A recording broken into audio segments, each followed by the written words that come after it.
And since these days we are celebrating the 700th anniversary of the founding of Tenochtitlan, I want to revisit a question from Huitzilopochtli.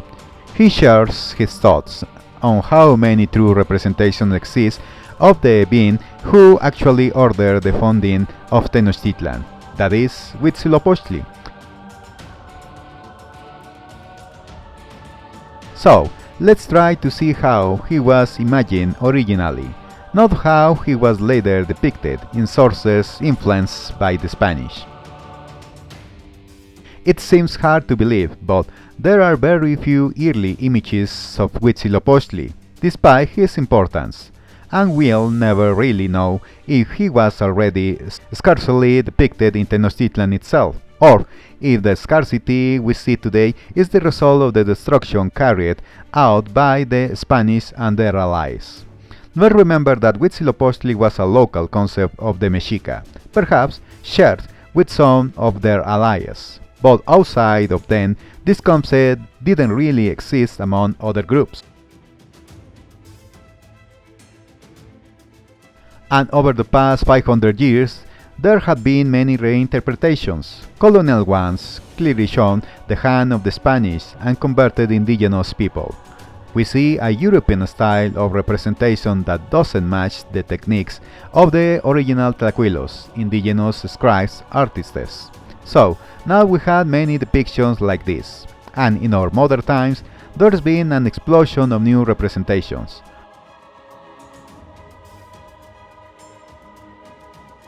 Most are what we now call fan art, drawings made by people just for the joy of creating them.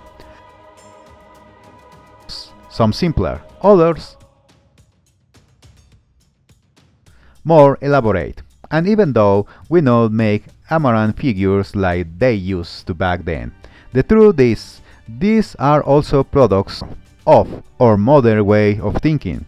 Of course, they're all based on historical sources. Both of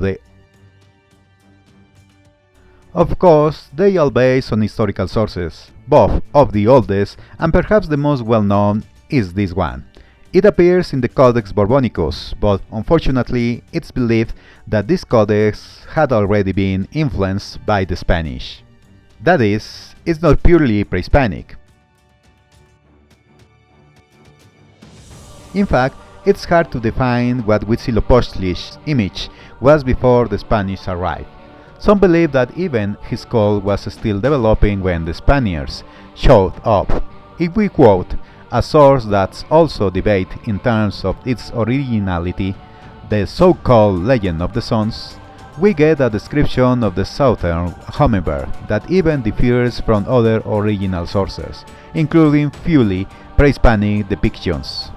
In the legend, the birth of the fourth Tezcatlipocas is mentioned, where the southern hummingbird was the last, and the fourth was born blue, with half of his body stripped to the bone, and they named him Huitzilopochtli, the left-handed hummingbird.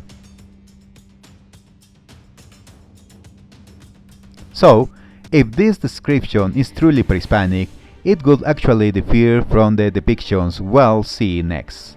This version of Huitzilopochtli would have had only bones from the waist down.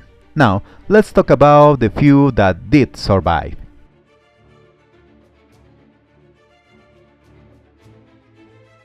There are only 4 total.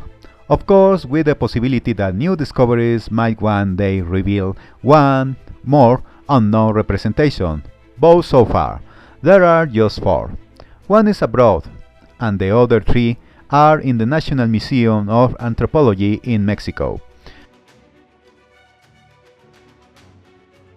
The one abroad is a small Huitzilopochtli figurine in a museum of Paris.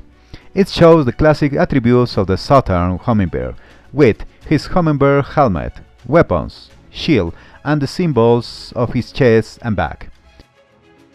It fits in the palm of your hand. The other 3, as mentioned, are in Mexico.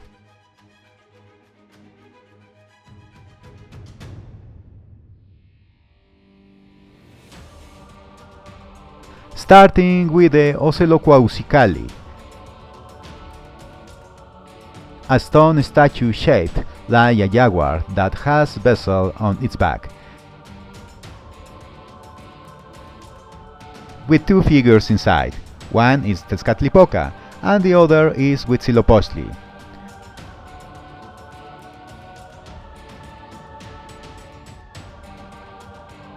The next image appears on the Tocali of Secret War, where he is depicted with priestly instruments,